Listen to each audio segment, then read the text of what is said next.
انا اعطیناک الکوثر. میں جلدی سے اب اس کو سورت کو بھی مکمل کر دوں تاکہ یہ ہماری سورت کمپلیٹ ہو جائے. ترجمہ کر دیتا ہوں. انا اعطیناک الکوثر، اے نبی ہم نے آپ کو عطا کی کوثر. فصلی، پس آپ نماز پڑھیے، لربک، اپنے رب کے لیے، ونحر، اور قربانی کیجیے. انا، بے شک، شانئ کا آپ کا دشمن، هو الابتر، وہی دم کٹا ہے، وہی اسی کی نسل ختم ہوگی، اسی کا ذکر خیر ختم ہو جائے گا، وہی ناقص ہے، اس کا کوئی نام لینے والا ان کے بعد نہیں ہوگا. سمجھ رہے ہیں بات کو؟ اس صورت کا میں شان نزول بتا دیتا ہوں آپ کو، کچھ اس کی فضیلت کیا ہے اور اس کی تفسیر کیا ہے. یہ آپ کو تحریری شکل میں مل جائے گی، لہذا لکھنے کی ضرورت نہیں ہے. ٹھیک ہے؟ جیسے سورہ فلق اور سورہ ناس کا خلاصہ مل گیا نا آپ لوگوں کو. کس کس کو ملا ہے؟ سب کو مل گیا؟ آپ کو نہیں ملا؟ نیٹ سے دیکھ لیں، مل جائے گا انشاءاللہ. کب سے بھیجا ہوا ہے؟ اس کے بعد اذا جاء نصر اللہ قل یا ایھا الکافرون، ان صورتوں کے بھی آپ کو خلاصے سورہ اخلاص کا مل جائے گا انشاءاللہ. تو یہ جو بھی بتا رہا ہوں یہ بھی تحریری شکل میں آپ کو دے دیا جائے گا. اس صورت کا شان نزول یہ ہے کہ رسول اللہ صلی اللہ علیہ وسلم کو اللہ تعالیٰ نے حضرت خدیجہ سے 2 بیٹے دیے تھے. ایک کا نام تھا قاسم اور ایک کا نام تھا ابراہیم. آپ صلی اللہ علیہ وسلم کی جتنی بھی اولاد ہوئی ہے صرف حضرت خدیجہ سے ہوئی ہے. حضرت خدیجہ کے علاوہ آپ کی اولاد کسی اور زوجہ سے نہیں ہوئی. حضرت خدیجہ سے 4 بیٹیاں تھیں اور 2 بیٹے. ایک بیٹے کا نام قاسم، دوسرے کا نام ابراہیم. قاسم کی جب ولادت ہوئی ان کا بھی انتقال ہو گیا، اور ابراہیم کی ولادت ہوئی تو ان کا بھی انتقال ہو گیا. عرب میں نرینہ اولاد کی بڑی اہمیت تھی، کیونکہ انسان کا نسب اس کی نرینہ اولاد سے چلتا ہے، بیٹیوں سے نہیں چلتا. بیٹیاں تو غیروں کی ہوتی ہیں، رخصتی ہو کے دوسروں کے ہاں چلی جاتی ہیں، ان کے نسل میں اضافہ کرتی ہیں، ان کی نسل بڑھاتی ہیں. اپنے شوہر اور اپنے شوہر کے ددیال کی نسل میں اضافہ کریں گی. وہ اپنے باپ کی نسل میں اضافہ کون کرتا ہے؟ بیٹا. کیونکہ نسب کس سے چلتا ہے؟ باپ سے چلتا ہے، سوائے بلاول بھٹو کے. بلاول بھٹو کے بارے میں کہتا ہوں کہ بلاول بھٹو اسلامی تاریخ، غیر مسلموں کے ہاں تو ماں سے چلتا ہے جو نیچر کے خلاف ہے، لیکن اہل اسلام میں، اسلامی تاریخ میں سوائے بلاول بھٹو کے آج تک کوئی ایسا شخص پیدا نہیں ہوا جس کے نسب اور خاندان ماں سے چلتا ہو. بلاول بھٹو زرداری کے بیٹے ہیں، مگر خاندان ان کا کیا کہلاتا ہے؟ قوم جو آخر میں لگتی ہے وہ بھٹو کہلاتی ہے، حالانکہ وہ بھٹو ان کی والدہ تھیں، ان کے والد محترم بھٹو نہیں. تو سیاست میں انہوں نے نسب ہی کو بگاڑ دیا اپنا. سمجھ رہے ہیں بات کو؟ تو یہ سیاسی لوگ اتنے خطرناک ہوتے ہیں کہ یہ اپنے باپ کے نسب کو بدل دیتے ہیں سیاست کے چکر میں، کیونکہ زرداری لگے گا تو ووٹ نہیں ملیں گے، ووٹ بھٹو کے نام کو کیش کرانا ہے. خیر، تو رسول اللہ صلی اللہ علیہ وسلم کے 2 بیٹے ہوئے، دونوں کا انتقال ہو گیا. عرب میں بے اولادی کو بھی معیوب سمجھتے تھے، کیونکہ آپ کی نسل چلے گی بیٹوں سے، اور بیٹے ہیں جو باپ کی بہت زیادہ عزت کا ذریعہ بنتے ہیں. بیٹیوں کے اپنے فضائل ہیں، لیکن ظاہر ہے نسل بیٹیوں سے نہیں چلتی. تو جب نبی صلی اللہ علیہ وسلم کے دونوں بیٹے مر گئے، دنیا سے چلے گئے، تو عاص ابن وائل بہت بڑا دشمن تھا اہل اسلام کا، وہ اور قریش، دیگر قریش، وہ یہ کہنے لگے کہ محمد صلی اللہ علیہ وسلم معاذ اللہ ابتر ہیں. کیا مطلب؟ ان کی نسل ختم، اور ان کا نام لینے والا ان کے بعد دنیا میں کوئی نہیں ہوگا، کیونکہ بیٹے ہی نہیں ہیں. تو ریاض کون رکھے گا؟ اولاد ہی نہیں ہے، باپ دادا کے نام کون لے گا؟ اولاد تو ہے ہی نہیں، بیٹیاں ہیں. سمجھ رہے بات کو؟ آپ صلی اللہ علیہ وسلم کو اس طعنے سے تکلیف ہوتی تھی، تو اس پر یہ صورت نازل ہوئی کہ اے نبی، آپ کا ذکر ختم نہیں ہوگا، آپ کی روحانی اولاد بہت ہوگی. باقی اللہ نے آپ کو بیٹا کیوں نہیں دیا، یہ دیا تو اٹھا کیوں لیا، اس کی حکمت ایک اور مقام پہ بیان کی گئی ہے، وہ میں بتاتا ہوں آپ کو بعد میں. لیکن بتایا گیا کہ اے نبی، آپ کا ذکر ختم نہیں ہوگا، بلکہ یہ جو کہہ رہے ہیں نا کہ آپ کو خیر نہیں ملی، ابتر اسے کہتے ہیں جس کے نسل میں یا جس کو، کیونکہ جس کی اولاد نہیں ہے نا اس کو یہ سمجھا جاتا ہے، اور حقیقت بھی ایسے ہی ہے کہ بہت بڑی خیر سے محروم ہو گیا. وہ بڑھاپے میں خدمت کے لیے نہیں ہے، کاروبار سنبھالنے کے لیے کوئی نہیں ہے، دین کے مشن کو آگے لینے کے لیے، چلانے کے لیے نہیں ہوگا، اور تذکرہ نسل میں نہیں ہو سکے گا. تو یہ ساری بھلائیوں سے انسان محروم ہو جاتا ہے. تو نبی کو تسلی دی گئی، انا اعطینا الکوثر، اے نبی ہم نے آپ کو خیر کوثر کہتے ہیں خیر کثیر کو، بہت زیادہ بھلائیاں ہم نے آپ کو عطا کر دی ہیں. کوثر سے نہر کوثر تو ہے، لیکن کوثر کا جو لغوی مطلب ہے، ڈکشنری میں جو مطلب ہے وہ کیا ہے؟ اصل میں حوض کوثر کو نہیں کہتے، بلکہ کسے کہتے ہیں؟ خیر کثیر. اے نبی ہم نے آپ کو خیر کثیر عطا کی ہے، جس میں کیا ہے؟ نبوت، عزت، آپ کا قیامت تک تذکرہ ہوتا رہے گا. یہ ساری چیزیں ہم نے آپ کو عطا کر دی ہیں، لہذا ان کے تانوں سے پریشان ہونے کی ضرورت نہیں ہے۔ ان کے نرینہ اولاد ہوگی تو بھی ان کا تذکرہ نہیں ہوگا، اور آپ کے نرینہ اولاد نہ ہو کے بھی آپ کی روحانی اولاد قیامت تک باقی رہے گی، اور آپ کا تذکرہ بہت زیادہ ہوتا رہے گا۔ یہ خیر کثیر ہم نے آپ کو عطا کی ہے۔ پھر اسی خیر کثیر میں سے ایک خیر حوض کوثر بھی ہے، جس کا نام کوثر اس لیے رکھا گیا کہ وہ ایک پانی کی نہر ہے جو نبی صلی اللہ علیہ وسلم کو قیامت کے دن دی جائے گی، اور آپ صلی اللہ علیہ وسلم خود بھی اس سے پئیں گے اور اپنے امتیوں کو بھی اس سے پلائیں گے۔ اس پانی میں بھی اللہ نے خیر کثیر رکھی ہے۔ وہ خیر کثیر کیا ہے وہ ابھی انشاءاللہ میں بتاؤں گا۔ تو اس کا مصداق یعنی یہ آیت منطبق ہوتی ہے حوض کوثر پر بھی، ٹھیک ہے؟ تو یہ تو اس کا شان نزول ہے کہ اللہ نے بتا دیا کہ یہ جو آپ پر طنز اور طعنے کر رہے ہیں یہ لوگ ہیں جن کی نسل ہے ختم ہونے والی، ان کا نام لینے والا کوئی بھی نہیں ہوگا۔ بڑے بڑے سرداروں کے نام تو لیا جاتا ہے ان کا آج، لیکن اچھے جذبے سے نہیں لیا جاتا، ان کا نام برائی کے طور پہ لیا جاتا ہے۔ یہ تو اس سورت کا ہو گیا شان نزول۔ اس سورت کی فضیلت کیا ہے؟ حدیث میں آتا ہے، صحابہ کہتے ہیں کہ ہم بیٹھے ہوئے تھے رسول اللہ صلی اللہ علیہ وسلم کے ساتھ مسجد میں، آپ صلی اللہ علیہ وسلم پر ایک دم کچھ غنودگی سی طاری ہوئی، بے ہوشی کی کیفیت طاری ہوئی جیسے وحی میں ہوتی تھی۔ تو اس کے بعد جب آپ صلی اللہ علیہ وسلم بالکل بیدار ہوئے ہیں، نارمل حالت میں آپ صلی اللہ علیہ وسلم آئے ہیں، تو بڑے خوش تھے، اور آپ صلی اللہ علیہ وسلم نے اس سورت کی تلاوت کی۔ اللہ کے نبی پر جب وحی آتی تھی نا، تو جیسے ہی آپ صلی اللہ علیہ وسلم ہوش کی حالت میں آتے تھے تو فوراً ان آیتوں کی تلاوت شروع کر دیا کرتے تھے تاکہ میں بھول نہ جاؤں۔ تو آپ نے فوراً بسم اللہ الرحمن الرحیم پڑھا، اور انا اعطیناک الکوثر فصل لربک وانحر ان شانئک هو الابتر، یہ آیتیں نازل ہوئیں اور آپ نے فوراً ان آیتوں کی تلاوت شروع کر دی۔ جب یہ شروع ہوئی تو صحابہ نے پوچھا یہ کوثر کیا چیز ہے؟ آپ صلی اللہ علیہ وسلم نے فرمایا میرے رب نے مجھے بشارت دی ہے کہ قیامت کے دن مجھے ایسی نہر ملے گی، وہ نہر ایسی ہے کہ اس کے جو پیالے ہیں جس سے لوگ پانی پئیں گے وہ چاندی کے ہیں، اور ان کی تعداد ان پیالوں کی گلاسوں کی اتنی ہے جیسے آسمان کے ستارے، اور اس نہر کا پانی برف سے زیادہ سفید ہے اور شہد سے زیادہ میٹھا ہے، اور میری امت میں کوئی بھی اس کا پانی پیے گا تو اسے کبھی بھی پیاس نہیں لگے گی۔ میدان حشر میں جو لوگوں کا سب سے بڑا مسئلہ ہوگا وہ پیاس ہوگا، سب سے بڑا مسئلہ، اور کہتے ہیں سمندروں کا پانی بھی اگر پی لے کوئی ساتوں سمندروں کا تو اس کی پیاس نہیں بجھے گی۔ تو میرے اللہ نے مجھے یہ نہر دی ہے، جو میرا امتی اس سے پی لے گا اسے کبھی بھی ہمیشہ کے لیے اس کی پیاس ختم ہو جائے گی۔ پھر آپ صلی اللہ علیہ وسلم نے فرمایا اسی موقع پر اسی حدیث میں کہ کچھ میری امتی آئیں گے حوض کوثر سے پانی پینے کے لیے، فرشتے انہیں وہاں سے ہٹائیں گے، دھتکاریں گے، میں کہوں گا کہ یہ میرے امتی ہیں، تو فرشتے کہیں گے کہ آپ کو علم نہیں ہے ما احدثوا بعدک، کہ انہوں نے آپ کے بعد بدعتیں ایجاد کر لی تھی، ہیں تو آپ کے امتی مگر انہوں نے آپ کے دین میں تبدیلیاں کر لی تھی، جو دین آپ ان کو دے کر گئے تھے اس پر انہوں نے قناعت نہیں کی، اپنی طرف سے اس میں اضافے کیے، ایڈیشن کہتے ہیں نا، بہت ساری چیزیں بڑھا لی انہوں نے۔ تو اس میں وعید بھی آپ صلی اللہ علیہ وسلم نے بتا دی کہ حوض کوثر سے بدعتی کو پانی پینے کی توفیق نہیں۔ آپ قرآن کہہ رہے لیتخذ بعضهم بعضا سخریا، میں نے دولت کو ایسے تقسیم کیا ہے کسی کے پاس اتنا کہ گننے میں نہ آئے اور کسی کے پاس کھانے کو روٹی نہیں ہوگی، تاکہ غریب آدمی ملازمت کرے امیر کی اور دنیا کا نظام چلتا رہے۔ اگر سب کے پاس پیسہ آ گیا، فیکٹریوں میں بوتلوں میں ڈھکن کون لگائے گا؟ کیا خیال ہے؟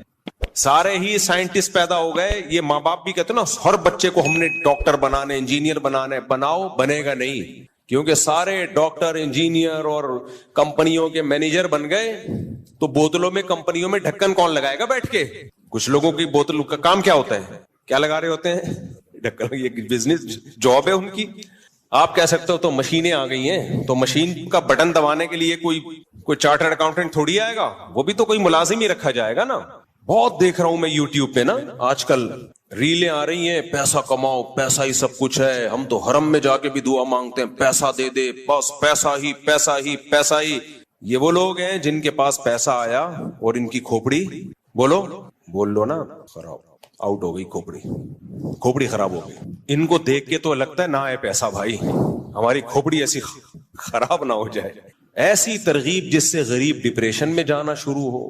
آپ کہہ سکتے ہو وہ اپنی نااہلی سے غریب ہے، کچھ لوگ اپنی نااہلی سے ہوتے ہیں، ان کو تو چپیٹ لگاؤ رکھ کے جا، اور وہ ماں باپ پہلے سے لگا رہے ہوتے ہیں, گھر میں پڑا رہتا ہے, اٹھتا نہیں ہے. لیکن بہت سے لوگ دنیا میں ایسے ہیں, رہیں گے ہمیشہ, جو آپ سے زیادہ محنت کریں گے, آپ سے زیادہ ذہین ہوں گے, پھر بھی 2 ٹکے کا پیسہ ان کے پاس نہیں آئے گا. قرآن ایسے ہی تھوڑی بار بار کہہ رہا ہے یبسط الرزق لمن یشاء, جس کے لیے چاہتا ہوں روزی کے دروازے کھول دیتا ہوں, ویقبض, جس کے لیے چاہتا ہوں رزق کے دروازے بند کر دیتا ہوں. میں نے تو ایسے لوگ بھی دیکھے ہیں کچھ بھی نہیں کر کے بہت کما لیا, لکھ دوپل لگ گیا ان کا. بھائی کچھ بھی نہیں کرتے تھے, ویسے ہی کوئی بزنس ہلکا سا شروع کیا, پتہ نہیں کہاں سے کہاں پہنچ گئے. وہ کہتے ہیں یار ہمیں خود بھی نہیں پتا تھا اتنا نوٹ چھاپ لیں گے, اس میں ہم اتنا پیسہ آ جائے گا. تو نہ آنے میں دیر لگتی ہے اور نہ جانے میں دیر لگتی ہے. تو یہ اللہ کی دین ہے. جو اصل جو موٹیویشن ہونی چاہیے وہ یہ کہ پلاننگ میں اور محنت میں کمی نہ ہو. بس کوئی بھی کام کرو, محنت اچھی ہو, پلاننگ اچھی ہو, نتیجہ کس کے ہاتھ میں ہے؟ اللہ کے. بس پھر مل جائے ٹھیک ہے. نہیں, 2 گڑبڑیں ہوتی ہیں, یا تو ہماری محنت بہت زیادہ ہوتی ہے, پلاننگ صحیح نہیں ہوتی, اس کا بھی نتیجہ کوئی اچھا نہیں نکلتا, برباد محنت آپ کی. لوگ کر رہے ہوتے ہیں نا صحت کے لیے, محنت بہت کر رہے ہو, ڈنڈ پیل رہے ہو, جا کے دوڑ رہے ہو, سیڑھیوں پہ جا رہے ہو, آ رہے ہو, اور چرس پی رہے ہو بیٹھ کے, نشہ کر رہے ہو بیٹھ کے, نیند لے نہیں رہے آپ. مثال کے طور پر جو سوتے نہیں ہے نا, ان کو ورزش سے فائدے کے بجائے الٹا نقصان ہوتا ہے. کیونکہ جب آپ ورزش زیادہ کرتے ہو آپ کو گہری نیند, کیونکہ ہماری باڈی کی ریپیئرنگ کب ہوتی ہے؟ نیند میں.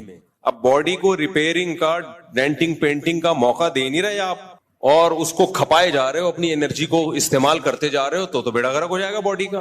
جتنے بھی ماہر ہیں جو فزیکل فٹنس کے ماہرین ہوتے ہیں, بولتے ہیں بھائی ورزش کرو گے تو گہری نیند ضروری ہے, اور ورزش کے بعد آتی بھی ہے گہری نیند. لیکن بعض لوگ ساری رات ٹی وی دیکھ رہے ہیں, موبائل دیکھ رہے ہیں, پھر آدھا گھنٹہ سوئے, آفس چلے گئے, ان کے لیے ورزش بالکل بھی نہیں ہے, بیڑا غرق ہو جائے گا بھائی. تو اب وہ کیا ہے, محنت بہت زیادہ ہوگی, آؤٹ پٹ کیا ہوگا؟ 0. بعض لوگوں کی پلاننگ بہت ٹائٹ ہوتی ہے کہ یہ کریں گے یہ کریں گے, پلاننگ ہی پہ ساری زندگی گزر جاتی. جیسے جو اسکول میں بچے پڑھتے ہیں, کہتے ہیں ہم ہفتے سے پڑھائی شروع کریں گے. مجھے بتاؤ یہاں کتنے لوگ بیٹھے ہیں, وہ آیا ہفتہ آج تک ہے؟ مہینے کی, اب 1 جنوری ہے نا, سال کا پہلا دن 1 جنوری, وہ ہماری زندگی میں ایک انقلاب لے کر آئے گا. سال کا پہلا دن 1 جنوری 2000, ابھی 25 ہے, تو ہم 26 سے انشاءاللہ سب کچھ چھوڑ چھاڑ کے نیک, پرہیزگار, نیٹ کلین. میرے بھائی جس دن مر رہا ہوگا نا, اللہ سے کہے گا اللہ 1 جنوری تک زندہ رکھ, اب تک تو جو ہوا معاف کر دے, آئندہ اللہ کہے گا معاف نہیں کروں گا میں. جنہوں نے کرنا ہوتا ہے آج سے کرتے ہیں بھائی, وہ ابھی سے کرتے ہیں, 1 جنوری سے نہیں ہوتا کچھ بھی. وہی بات ہے, پھر وہی مسئلہ خراب ہو رہا ہے. دوسری شادی کا بھی ایسے ہی, بہت سے لوگ کہتے ہیں ہم دوسری شادی کریں گے, وہ اس دن تم نہیں کرو گے. میں اسے کہتا ہوں تم نہیں کر سکتے, کریں پہلے یہ ہو جائے, پھر بس کر یار, تو بس کسی اور کو سامنے کہانیاں سنایا کر جا کے, تو نہیں کر سکتا. تو باتیں بہت اچھی کر سکتا ہے, تو باتیں کیا کر, جب بھی باتیں کرنا ہو میرے پاس آ جایا کر, اثر تو بیٹھ کے یہ باتیں کر لیا کر. تو پلاننگ, قرآن نے بھی یہ بات کہی ہے, کیا زبردست بات ہے. یہ 2 باتیں یاد رہیں گی, ہارڈ ورکنگ اور پلاننگ. پلاننگ اچھی ہو اور ہارڈ ورکنگ. یہ اپنی طرف سے نہیں کہہ رہا, قرآن کہہ رہا ہے. دیکھو قرآن کیا کہتا ہے, الذین ضل سعیہم فی الحیاۃ الدنیا وہم یحسبون انہم یحسنون صنعا. کیا زبردست آیت ہے سورہ کہف کی. جیسے دنیا میں بہت سے لوگوں کی محنت ضائع ہوتی ہے کیونکہ ہارڈ ورکنگ اسٹرگل بہت ہے, پلاننگ کے بغیر ہے, سوچے بغیر ہے. اللہ کہتے ہیں ایسے ہی بہت سے لوگ دنیا میں بہت محنت کرتے ہیں جنت کے لیے, جائیں گے جہنم میں. الذین ضل سعیہم, یہ وہ لوگ ہیں جن کی کوششیں ضائع ہو جائیں گی. اگر انہوں نے جنت کی کوشش ہی نہ کی ہوتی تو اللہ کہتا کہ پھر یہ کہتا کہ ان کی کوشش ضائع ہوگی. بولو نا آپ لوگ, اللہ کہتا کہ ان کی کوششیں ضائع ہوں گی, کہتا نہ. اس کا مطلب کوشش بہت کی انہوں نے, اور کی بھی کس کے لیے؟ قرآن کہہ رہا ہے یہ کوشش انہوں نے کی جنت کے لیے. لیکن قرآن کہہ رہا ہے ان کی یہ کوششیں, یعنی اسٹرگل, ہارڈ ورکنگ, یہ کوشش اور محنت ہونے کے باوجود برباد. اور اللہ کہتے ہیں وَهُمْ يَحْسَبُونَ أَنَّهُمْ يُحْسِنُونَ صُنْعًا. یہ دنیا میں سمجھتے رہے ہم جو کوشش کر رہے ہیں, اتنا خدا کو خوش کرنے کے لیے, جنت کے لیے اتنی کوششیں کر رہے ہیں, بہترین کام ہم کر رہے ہیں. یعنی یحسبون انہم یحسنون صنعا, ان کا اپنا نظریہ بھی یہی تھا کہ ہم صحیح کام کر رہے ہیں. دیکھو ایک گمراہ وہ ہوتا ہے جس کو پتا ہو کہ میں غلط کر رہا ہوں پھر بھی غلط کر رہا ہوں، وہ تو سمجھ میں آتا ہے گمراہ، لیکن وہ بیچارہ تو یہ سمجھ رہا ہے کہ میں جو کام کر رہا ہوں اس سے اللہ خوش ہو رہا ہے، اور اللہ بھی خوش ہو رہا ہے اور جنت بھی ملے گی، نیک کام ہو رہا ہے، اور پھر اس کو صحیح سمجھ کے اس میں زندگی کھپا دے، لیکن اللہ کہہ رہے ہیں جائے گا کہاں؟ جہنم۔ وجہ اس کی ہے کہ ایک بہت بڑا فالٹ تھا اس کا، یہ خود سے کیوں سمجھنا شروع کر دیا کہ میں صحیح کر رہا ہوں۔ اس کے صحیح ہونے کی آپ کے پاس دلیل کیا تھی؟ ایک مثال سے بات سمجھاتا ہوں میں۔ آپ نے سوچا کہ یار میں 200-250 کلو کا ہو گیا ہوں، میں صحت بنانے کے لیے اب ڈائٹ کوشش کرتا ہوں، میں بہترین کوشش، وہی ہے ڈنڈ پیلنا، بھاگنا، دوڑنا، یہ وہ، اور اب یہی سمجھ رہے ہو آپ کہ یار میں صحیح کوشش کر رہا ہوں، نیند لے نہیں رہے آپ، خوراک پہ کنٹرول کر نہیں رہے آپ، کیونکہ جب بھاگتا دوڑتا ہے بھوک زیادہ لگتی ہے تو 6 برگر کھانا شروع کر دیا آپ نے، ایک کے بجائے کتنے؟ 6۔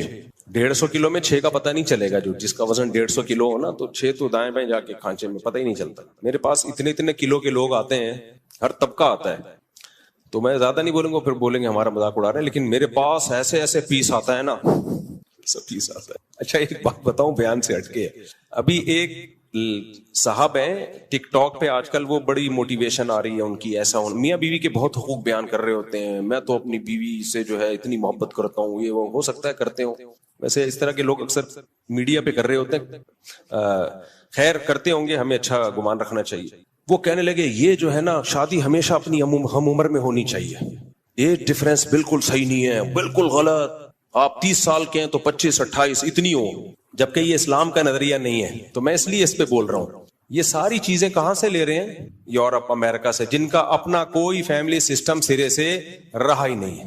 اسلام میں یہ نہیں ہے، اسلام میں فنکحوا ما طاب لکم، جو پسند آئے اس سے کرو، اور پھر لڑکی والوں کو بھی بول دیا اگر تمہیں پسند آ رہا ہے، تمہارا فائدہ ہے تو اس سے کر لو۔ تو پھر مجھے خیال آیا کہ اسلام کی بات درست ہونے کی بہت بڑی دلیل یہ ہے کہ میں نے ایسے نکاح پڑھائے ہیں جن کا کوئی سرے سے کوئی تک بنتا ہی نہیں تھا، لیکن ایسی محبت زندگی گزار رہے ہیں وہ۔ ابھی میں بہت پرانی بات ہے، تھوڑا کردار چینج کروں گا، میں نے ایسے دولہا جو ہے نا ماشاءاللہ 150 کلو کا دولہا، کتنے کلو کا؟ 150 کلو کا دولہا ہوگا کم از کم، دلہن نارمل ویٹ کی، کامیاب زندگی گزار رہے ہیں، حالانکہ وہ کوئی میچنگ لگتی نہیں ہے۔ بھائی یہ محبت ایک ایسی چیز ہے، یہ ہر ایک کے الگ سافٹ ویئر ہیں اللہ نے ڈالے ہوئے ہیں۔ کچھ لوگوں کی نظر میں پرسنالٹی کی بڑی ویلیو ہوتی ہے، کچھ لوگوں کی نظر میں دولت کی ویلیو ہوتی ہے۔ بھائی ہمیں پرسنالٹی نہیں چاہیے، ہم غریب لوگ ہیں، ہمیں خالی پیسہ چاہیے، بھلے 150 کیا 160 کلو کا بھی دھولا ہوگا تو چلے گا۔ چل رہے ہیں بڑے مزے سے ہنسی خوشی زندگی۔ اب وہ جب ان یوٹیوبرز کے کلپ سنے گا میچنگ یہ، تو وہ تو ڈپریشن میں جائیں گے نا۔ ایسے بھی میں نے دیکھے رشتے، 18-20 سال کی لڑکی، 60 سال کا لڑکا، اس زمانے میں لڑکا نہیں آدمی، ایسی محبت سے زندگی گزار رہے ہیں۔ کبھی آپ خوشبو لگا کے اکیلے آؤ تو میں پھر بتاؤں گا کون کون کہاں رہتا ہے۔ ایسی مثالی زندگی محبت والی گزر رہی ہے کہ آپ کی سوچ سے بھی زیادہ، بس اس کو 20 سال والی کو اپنا 60 سال والا بندہ پسند ہے۔ اب وہ جب وہ یہ کلپ دیکھے گی کہ میچنگ یہ جو موٹیویشنل آج کل آ رہے ہیں اور اس طرح کی باتیں کر رہے ہیں، وہ تو پھر گھر خراب ہوگا کہ نہیں ہوگا؟ اور الٹا بھی دیکھا میں نے، 20-22 سال کا لونڈا لپاڑا اور انٹی سے شادی کی اس نے، جو طلاق یافتہ بھی، بچوں والی بھی، بہترین زندگی گزر رہی ہے ان کی، اور مزید بچے بھی ہو گئے، ہنسی خوشی۔ اس لیے یہ جو آج کل آ رہے ہیں نا افلاطون اور سقراط اور بقراط، ہر آدمی یوٹیوب پہ آ کے فنٹر بنا ہوا ہے، ایکچولی ایسا ہونا چاہیے، ایکچولی ایسا۔ اس کو بولو بس کرو خدا کے لیے، ہمارے پاس اسلام ہے، کوئی قرآن و سنت کی بات کرو تو سر آنکھوں پہ، ورنہ یہ اپنی تھیوری، اپنے نظریے اپنے پاس رکھو۔ سمجھ میں آ رہی بات کہ نہیں آ رہی ہے؟ بولے یہ اپنے یہاں نارملی تو ٹھیک ہے، ایسا ہی ہو، ایج ڈفرنس زیادہ نہیں ہونا چاہیے، لیکن اگر کہیں زیادہ ہے اور دونوں خوش ہیں تو تمہیں کیا تکلیف ہو رہی ہے یار؟ یہ وہ اعتراضات ہیں جو غیر مسلموں سے ہماری سوسائٹی میں آئے ہیں۔ جو سب سے بڑا اعتراض سب سے پہلے نبی صلی اللہ علیہ وسلم پہ کرتے ہیں کہ 9 سال کی تھیں آپ حضرت عائشہ اور ہمارے نبی 50 سال کے، تو یہ تو پھر میچنگ کی نہ ہوئی شادی۔ لیکن دنیا میں اس سے زیادہ کامیاب جوڑا کوئی دنیا میں گزرا نہیں ہے، اس سے زیادہ کامیاب جوڑا کوئی گزرا نہیں ہے دنیا میں۔ تو ایسے ہم نے دیکھے ہیں نا، میں نکاح پڑھا رہا ہوتا ہوں، لوگ سمجھتے ہیں گھننا، کس کو کچھ پتا نہیں ہے، میں دیکھ رہا ہوتا ہوں، ابے یہ وہی ہے، خیر میں ان کو کچھ تنگ نہیں کرتا۔ تو ایسے بعض دفعہ دولہا اتنا باریک، 250 کلو کی، تھوڑا سا کم کر لو زیادہ ہو گیا، دلہن۔ اب لوگ تو بولیں گے یہ میچنگ، بھائی جب ان کو وہ پسند ہے، اس کو وہ پسند ہے، تمہیں کیوں پیٹ میں مروڑ ہو رہا ہے؟ تمہیں کیا تکلیف ہو رہی. اور یہ جو لوگ اپنی بیویوں کی تصویریں سوشل میڈیا پہ ڈالتے ہیں نا, اس کا ایک بہت بڑا نقصان پتہ ہے کیا ہوا ہے؟ بہت بڑا نقصان یہ ہوا ہے کہ بعض دفعہ آدمی کو اپنے سے زیادہ عمر کی لڑکی پسند آ رہی ہوتی ہے, ایجڈ ہوتی ہے, لیکن یا وزن زیادہ ہوتا ہے, لیکن وہ فیس بک پہ ڈالنے کے قابل نہیں ہوتی, لوگ مذاق اڑائیں گے. اس چکر میں وہ کرتا ہی نہیں ہے کہ میں دوستوں کو کیا دکھاؤں گا, حالانکہ اس کا دل مائل ہوتا ہے. اس سے نقصان اس لڑکی کا ہو گیا کہ نہیں ہو گیا؟ اس لیے اللہ نے کہا بیوی کو پردے میں رکھو. ضروری نہیں ہے کہ دنیا کو یہ پسند آئے, دنیا تعریفیں کرے ماشاءاللہ کتنا کیوٹ کیوٹ جوڑا ہے. ہو سکتا ہے دنیا کہے یار یہ تو کوئی تک ہی نہیں بن رہا. بھائی چھوڑو دنیا کو, تمہیں پسند آ رہی ہے 150 کلو 250 بھی چلے گی, اس سے زیادہ نہیں, اس لیے کہ زلزلہ آنے کا خطرہ ہے, یہ کافی ہو گیا. جب دونوں خوش ہیں تو کیا مسئلہ؟ ہمارے نبی نے پہلا نکاح کن سے کیا؟ 25 سال کی عمر اور 40 سالہ بیوہ سے. کیسی کامیاب شادی چلی ہے. پھر بالکل اپوزٹ 50 سال اور 9 سال میں حضرت عائشہ بالغ ہو گئی, ان سے یہ بالکل اپوزٹ, یہ بھی کامیاب چلی ہے. اور پھر اپنے برابر ام سلمہ, وہ بیوہ بھی تھیں اور آپ کی عمر کے برابر بھی تھیں, ایجڈ تھیں. ان کو جب نبی نے نکاح کا پیغام بھیجا, حضرت ام سلمہ نے کہا میری تو عمر بہت زیادہ ہے. آپ نے فرمایا میری تم سے بھی زیادہ ہے, تو کوئی بات نہیں, میں بھی تو ایجڈ ہوں. ہر طرح سے نکاح کر کے دکھا دیا ہمارے نبی نے, اور کامیاب کر کے دکھا دیا. اس لیے اٹھا کر پھینک دو باہر گلی میں, نئی تہذیب کے انڈے ہیں. یہ جملہ یاد رکھ کر رکھو, نئی تہذیب کے انڈے ہیں گندے. اور فیس بک پہ مت ڈالا کرو بیویوں کی, یوٹیوب پہ میری وائف, اس سے بہت نقصان. یہ کلچر کا بیڑا غرق. بیوی جب پردے میں رہے تو کسی کو کیا پتا 150 ہے 250 کا ریٹ چل رہا ہے, کیا چل رہا ہے. کوئی لاسانی کے کٹے تھوڑی ہیں جو ہم نے دنیا کو آپ خود بھی کوئی دولہا بعض دفعہ 200 کا ہوتا ہے, بیوی اس کو دنیا کو دکھا رہی ہے میرا ہسبینڈ کتنا ہینڈسم کتنا اسمارٹ. وہ نہیں ہوتا ہینڈسم بھائی, لیکن بیوی محبت کر رہی ہوتی ہے اس سے.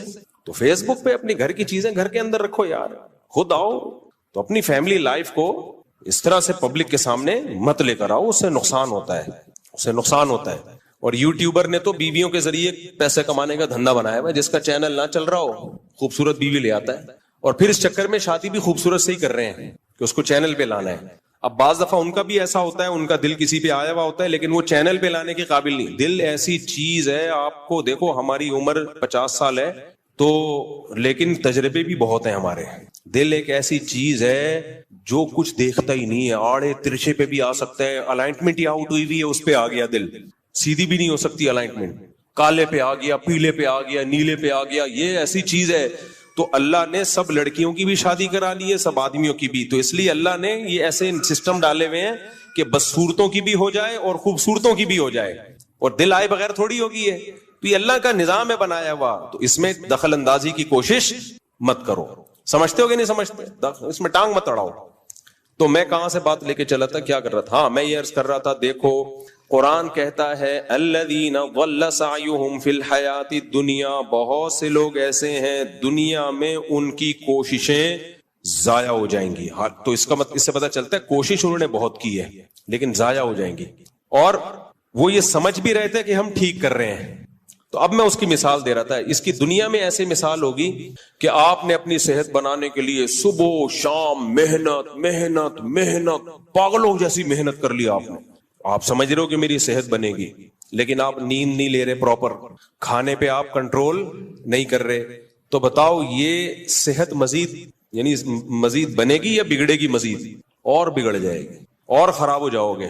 تو جیسے دنیا میں ہوتا ہے تو خراب کیوں ہوگا؟ آپ سے جب کوئی پوچھے, اب آپ گئے ایک ڈاکٹر صاحب کے پاس, ڈاکٹر صاحب میں نے اتنی محنت کی, ہم نے تو سنا ہے محنت سے انسان کو پھل ملتا ہے, میں نے تو صحت کی اتنی محنت کی مگر میں تو گھٹنے بیٹھ گئے میرے, تو میں تو مر رہا ہوں, اور میں نے نیت بھی صحیح تھی, میں اس کو صحیح سمجھ کے کرتا تھا. تو ڈاکٹر کیا کہے گا, تم نے خود سے کیسے فیصلہ کر لیا کہ یہ محنت کا رخ صحیح ہے؟ یہ کسی ایکسپرٹ سے پوچھنا چاہیے, ڈاکٹر سے پوچھنا چاہیے تھا.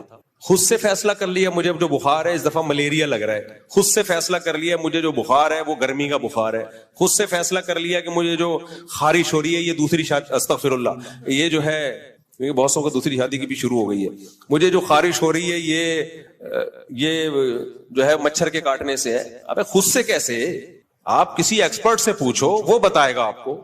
بعض لوگوں کو چکر آ رہے ہیں, خود سے فیصلہ کر لیا کہ میرا بی پی بڑھا ہوا ہے, حالانکہ ہو سکتا ہے لو ہو, اب اس میں نمک پی رہا ہے تو مرے گا اور زیادہ. بھائی خود سے فیصلہ کر لیا یہ ہے, خود سے فیصلہ کر لیا یہ ہے, تو یہ نہیں ہوتا. تو جیسے دنیا میں یہ نہیں ہوتا, دنیا میں ایکسپرٹ سے ماہرین سے پوچھا جاتا ہے کہ ہماری جو اسٹرگل اور محنت اس کی سمت صحیح ہے یا نہیں. اسی طرح اللہ آخرت کی کوشش کے بارے میں بھی کہتے ہیں جب تم آخرت کے لیے کوشش کرو گے تو خود سے فیصلہ نہیں کر لینا کہ میں بہت اچھی کوشش کر رہا ہوں. اللہ اس کے رسول تمہیں بتائیں گے, ان کی طرف سے پرمیشن ملے گی تو تھوڑی کوشش پہ بہت کچھ مل جائے گا. ان کی طرف سے اگر پرمیشن نہیں ہے تو بہت ساری کوشش پہ بھی کچھ بھی نہیں ملے گا, بلکہ بدعت کا گناہ ملے گا الٹا. سمجھ رہے ہو کہ نہیں سمجھ رہے؟ اس لیے اکثر میں ایک مثال دیتا ہوں, یہ جو بکرے ذبح کرتے ہیں لوگ, اچھا میرا کلپ بھی لوگوں نے ادھورا چلایا کہ میں نے بکرا ذبح کرنے کو حرام کہا ہے. لوگ کہہ رہے ہیں بکرا تو حلال ہے, آپ کہتے ہو بکرا صرف قربانی میں ذبح کرو. عبادت کے طور پہ جانور ذبح کرنا, گوشت کھانے کے لیے نہیں. گوشت کھانے کے لیے تو کبھی بھی کر لو. بقرعید میں ہم گوشت کھانے کے لیے نہیں کر رہے ہوتے, اصل میں کس کے لیے کر رہے ہوتے ہیں؟ عبادت کے لیے, اللہ کے لیے. پھر اللہ کہتے ہیں گوشت بھی کھا لو. خالی گوشت کھانے کے لیے کرتے تو ہم بیوقوف ہیں, 10-15 لاکھ کی گائے کاٹ رہے ہیں. گوشت کھانے کے لیے کرنا ہوتا تو قصائی سے بہت سستا میں مل جاتا ہے, کٹے کا گوشت مل جاتا ہے. کٹے کا, کٹا ہی بولتے ہیں نا, کٹے کو, کٹوں کا یا پتہ نہیں کٹے کا. وہ جو جانور, کچھ جانور ایسے ہوتے ہیں بقرعید کے جو بڑے فینسی لگتا ہے کہ یہ پالنے کے لائق ہیں, ان کو ذبح کرتے ہوئے رونا آ رہا ہوتا ہے. کچھ جانور ایسے ہوتے ہیں کاٹ دو, آدمی کہتے ہیں اس کو جلدی سے کاٹو, کہتے ہیں کٹوں کا مال ہے, کٹوں کا. تو ہم گوشت کے لیے تھوڑی کرتے ہیں, یہ ہم کس کے لیے کرتے ہیں؟ اللہ کے لیے. اسی طرح جب ہم حج پہ جاتے ہیں تو بکرا ذبح کرتے ہیں, یا تو دم کے طور پر ہوتا ہے, ہم سے حج میں کوئی غلطی ہو گئی تو کفارے کے طور پہ بکرا کاٹا جاتا ہے, وہ صدقہ کرنے سے وہ کفارہ پورا نہیں ہوگا. یا ہم دم شکر کہ حج عمرہ ایک سفر میں کر لیا, حج قران یا حج تمتع, تو شکر کے طور پہ بکرا کاٹا جاتا ہے, اس کا گوشت کھانے کی اللہ نے اجازت دے دی, تو وہ بھی بکرا, دمبا, گائے یہ کاٹا جائے گا. اسی طرح بچہ پیدا ہوتا ہے عقیقے کے طور پر, تو یہ بھی گوشت کے لیے نہیں ہے, یہ اصل میں کس کے لیے ہے؟ شکرانے کے لیے. شکرانے کے لیے ہم جانور کاٹتے ہیں. پھر اللہ نے کہا چلو کاٹ دیا تو اب کھا لو اور کھلاؤ. جب ہم حج میں ہم سے کوئی احرام میں غلطی ہو گئی, اس غلطی میں اللہ نے کہا بکرا کاٹو, تو اللہ نے کہا کاٹو, کھاؤ نہیں, غریبوں کو کھلاؤ. وہ کھا نہیں سکتے آپ. لیکن حج میں عمرہ اور حج ایک ساتھ کر لیا, شکرانے کا بکرا کاٹا, تو اللہ نے کہا دم والا بھی میرے لیے, یہ والا بھی میرے لیے, لیکن اس کا تم کھا سکتے ہو. اس طرح بقرعید میں جب ہم بکرا کاٹتے ہیں, اللہ نے کہا یہ میرے لیے گوشت کھا سکتے ہو, اگر اللہ اجازت نہیں دیتا تو ہم نہیں کھاتے. تو یہ 3 موقع ایسے ہیں جن میں بکرا کاٹنا, دمبا کاٹنا, گائے کاٹنا, اونٹ نہر کرنا عبادت کے طور پر ہے, ثواب کے طور پر ہے. اس کے علاوہ چوتھا کوئی ایسا موقع نہیں ہے جہاں بکرا کاٹنے پہ کاٹنے کا کوئی ثواب ملے گا. اس لیے میں کہتا ہوں صدقے کے بکرے کا. پہلے تو میں یہ عرض کروں محرم کی اسلام میں فضیلت کیا ہے اور کیوں ہے یہ فضیلت. رسول اللہ صلی اللہ علیہ وسلم نے فرمایا کہ محرم کو آپ صلی اللہ علیہ وسلم نے شہر اللہ قرار دیا ہے. صحیح حدیث ہے کہ آپ صلی اللہ علیہ وسلم نے فرمایا, صحیح مسلم کی حدیث ہے کہ رمضان کے روزوں کے بعد سب سے زیادہ جو روزے افضل ہیں وہ شہر اللہ المحرم, اللہ کے مہینے محرم کے ہیں, یعنی اللہ کی طرف اس محرم کی نسبت کی جا رہی ہے. تو یہ ایک بڑی فضیلت کی چیز ہے. اور قرآن میں جن 4 مہینوں کو محترم قرار دیا ہے, عرب ان مہینوں میں جنگ و جدال کو حرام سمجھا کرتے تھے کہ یار یہ ناجائز ہے, اس میں جنگ نہیں کرنی چاہیے, ان مہینوں کا احترام لازم ہے. ان میں 4 مہینوں میں محرم بھی ہے, محرم, رجب, ذی الحجہ, ذی قعدہ, ذی الحجہ, یہ 4 مہینے ہیں جو محترم ہے. لیکن اس میں پھر رجب بھی داخل ہے اور ذی قعدہ بھی اور ذی الحجہ بھی, تو یہ بھی ہے. اور 10 محرم کے روزے کی بڑی فضیلت ہے. آپ صلی اللہ علیہ وسلم نے فرمایا 1 سال کے گناہوں کی معافی کا ذریعہ بنتا ہے. لیکن آپ نے فرمایا کہ یہودیوں کی مشابہت نہ کرو, کیونکہ یہودی 1 روزہ رکھتے ہیں تو ہم 9, 10 یا 10, 11 2 روزے ملائیں گے. تو یہ محرم کی فضیلت ہے. اور یہ کیوں ہے اس کی ہمیں وجہ معلوم نہیں ہے. جیسے کسی نے ابھی بھائی نے سوال پوچھا نا ایک کہ اس میں کوئی واقعات ہوئے تھے, تو پہلے میں بتا دوں 10 محرم میں جب نبی صلی اللہ علیہ وسلم نے محرم کے مہینے کی یہ فضیلت بیان کی تو اس کو کسی واقعے کی بیس پہ بیان نہیں کی ہے. اس بارے میں جتنے واقعات ہمارے پاس منقول ہیں کہ آدم علیہ السلام جنت سے زمین پہ آئے تھے, یا قیامت آئے گی اس دن, یا یہ کہ اور پتہ نہیں کیا کیا ابراہیم علیہ السلام کو آگ میں ڈالا گیا, یہ سب من گھڑت ہیں, اس کی کوئی حقیقت نہیں ہے, موضوع روایتیں.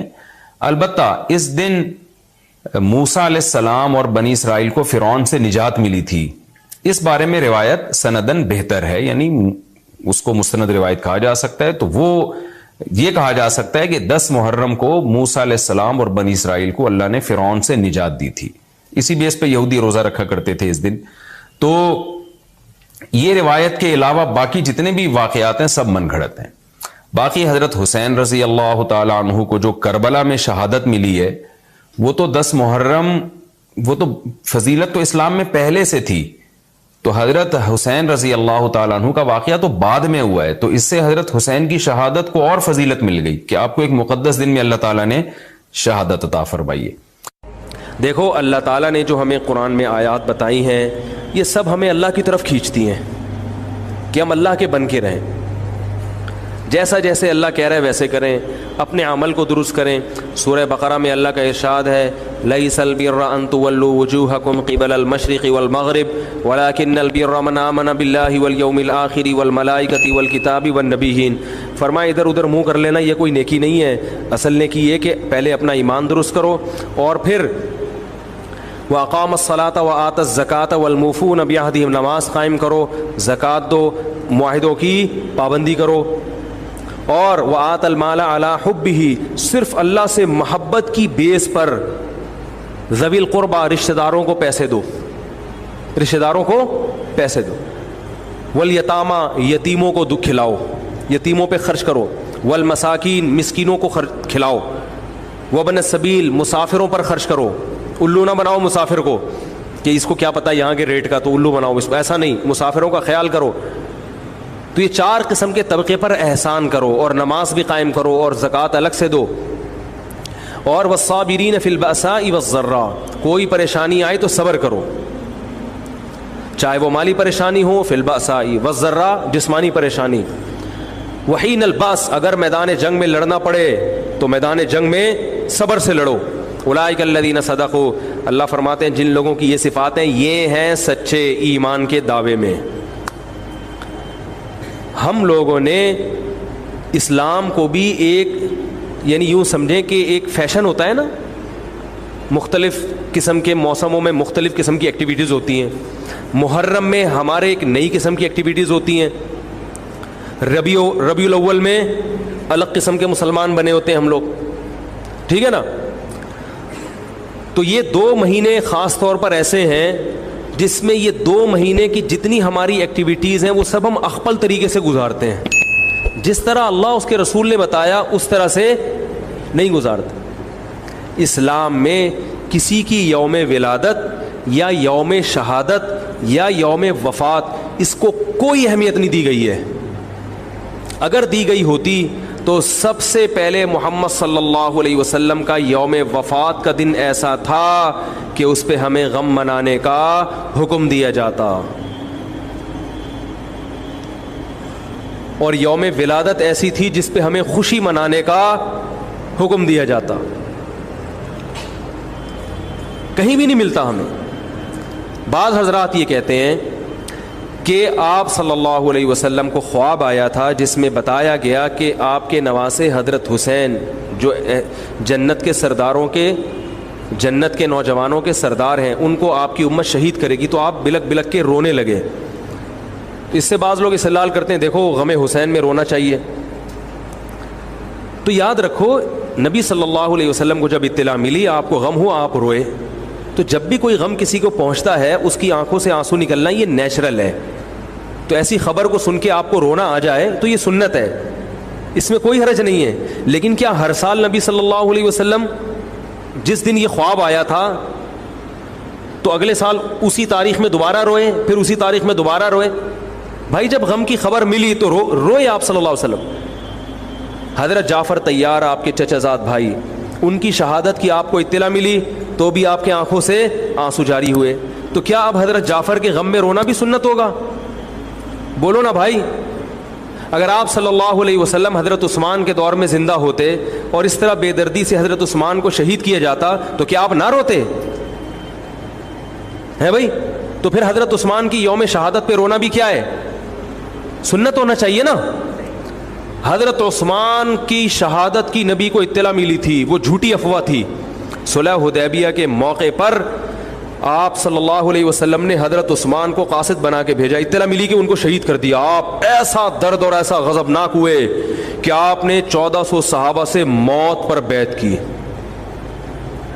تو جب آپ کو سچی مچی کی اطلاع ملتی کہ واقعی ابھی تو افواہ تھی, یقین نہیں تھا, جب آپ صلی اللہ علیہ وسلم کو حقیقت میں اطلاع ملتی کہ آپ شہید ہو گئے, تو کیا آپ نہ روتے؟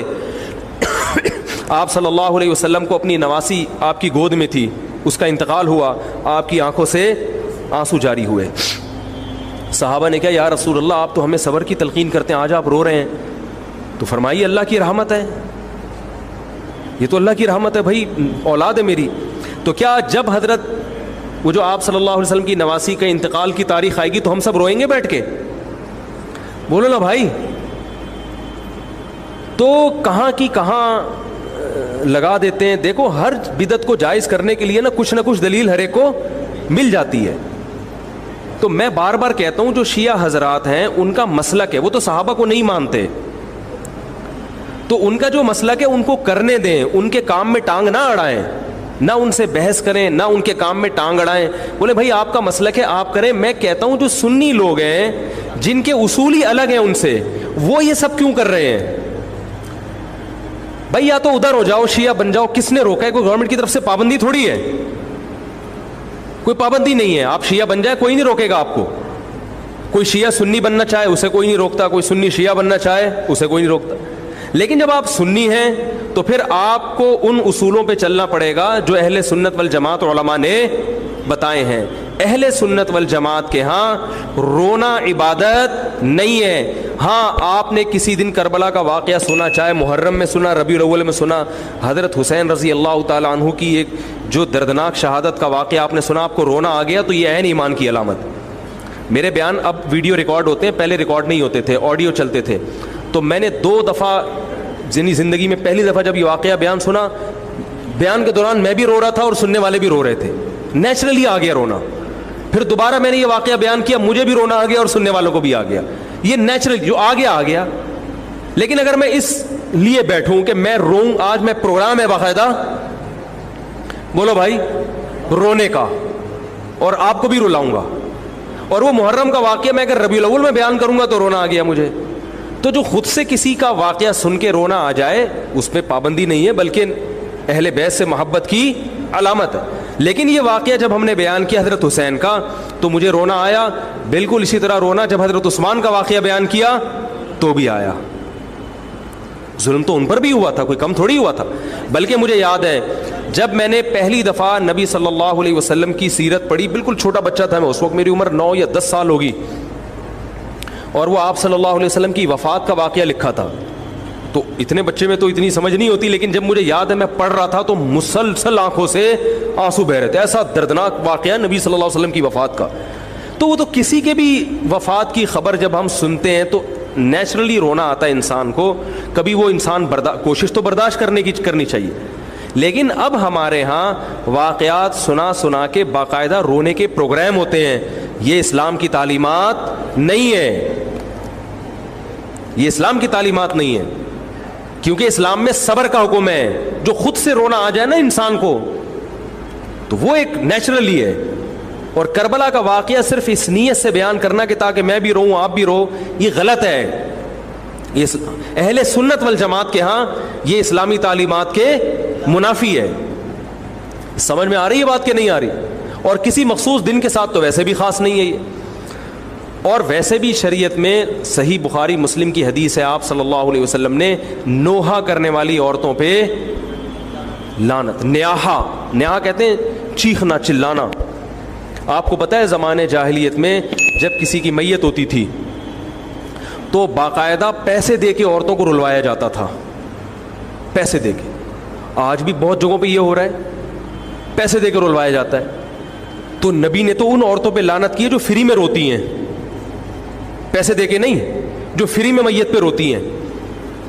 اور چیخ چلا کے رونا تو ویسے ہی حرام ہے اسلام میں. میت پہ جب بھی نبی صلی اللہ علیہ وسلم روئے ہیں آپ کی آنکھوں سے آنسو, بس چیخ چلا کے نہیں روئے ہیں. حضرت جعفر طیار بھی تو اہل بیت میں سے تھے. جب شہید ہوتے ہیں آپ کی 4 جوان بیویاں بیوہ ہوتے ہیں, چھوٹے چھوٹے بچے یتیم ہو جاتے ہیں, تو ان کی بیویاں جب روتی ہیں تو گھر سے باہر آواز آتی ہے. آپ نے پہلی دفعہ سمجھایا جا کے کہ ان سے بولو اپنی آوازوں کو پس کرو. جب دوبارہ تو آپ نے فرمایا منہ پہ خاک پھینک دو جا کے. حالانکہ ان کا جو رشتہ حضرت جعفر طیار سے تھا وہ ہمارا نہیں ہے, ہم تو بہت دور کے ہیں. اہل بیت سے جو جتنا ان کی بیویوں کا رشتہ ہے اتنا تو ہمارا نہیں ہے نا. ان کو چیخ کے رونے کی اجازت نہیں دی. اور آج ہمارے یہاں کیسے ہوتا ہے, ہاں ہاں ہو چیخ رہے ہیں, پیٹ رہے ہیں. گریبان چاک کرنا اسلام میں حرام ہے روتے ہوئے. گریبان چاک کرنا, اس پہ لعنت ہے نبی صلی اللہ علیہ وسلم کی. تو آج گریبان بھی چاک ہو رہا ہے, رو بھی رہے ہیں, پیٹ بھی رہے ہیں. تو بھائی وہ شیعہ حضرات کا ایک مسلک ہے, ان کی رائے ہے, ان کو ان کی رائے پہ چلنے دو.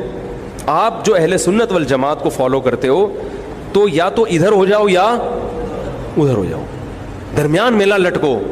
درمیانی آدمی کہیں کبھی نہیں ہوتا. درمیان کی جو جنس ہے وہ کہیں کی ہوتی ہے.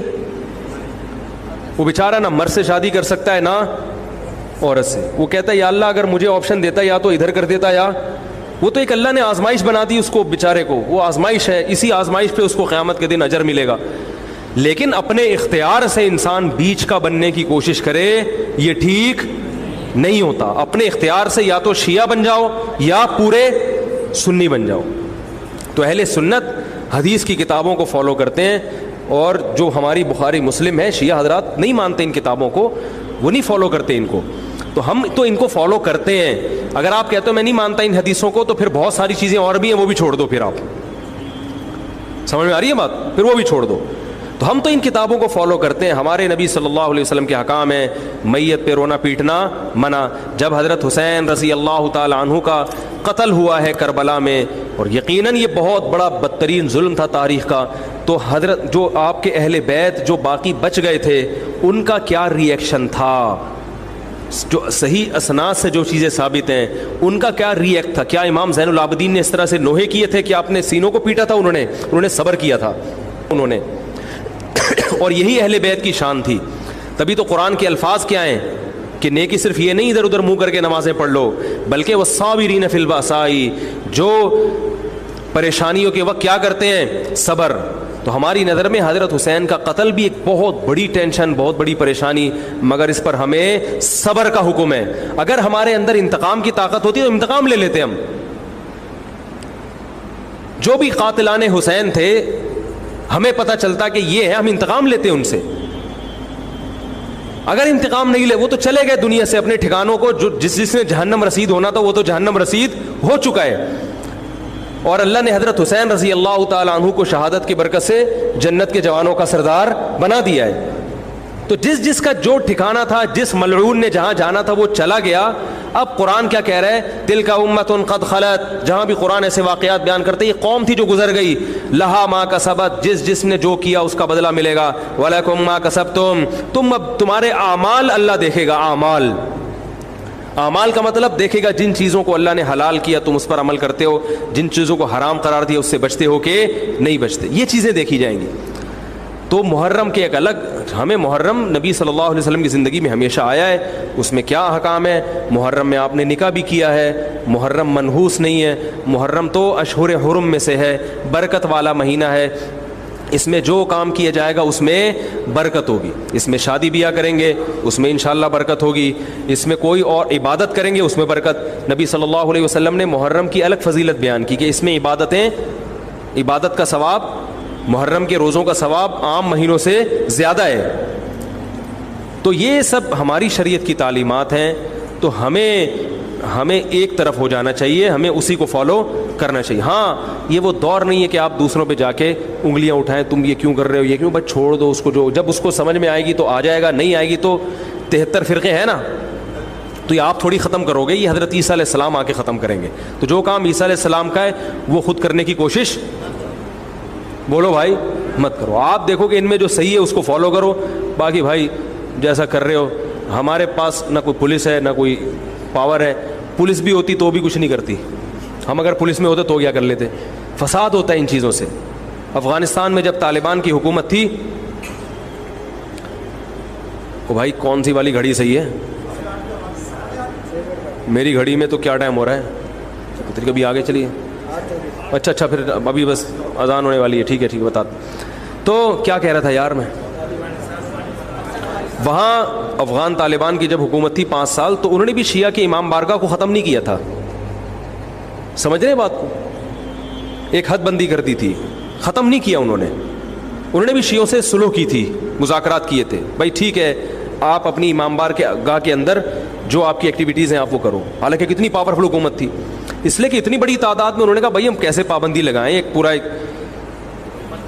ایسے ممکن نہیں ہے ہمارے لیے. تو گورنمنٹ کے لیے بہت سی چیزیں ممکن نہیں ہوتی، پابندیاں نہیں لگا سکتی گورنمنٹ. تو جو طالبان نہیں ختم کر سکے، حالانکہ طالبان سنی مسلک کے تھے اور وہ شیعہ بالکل ایک.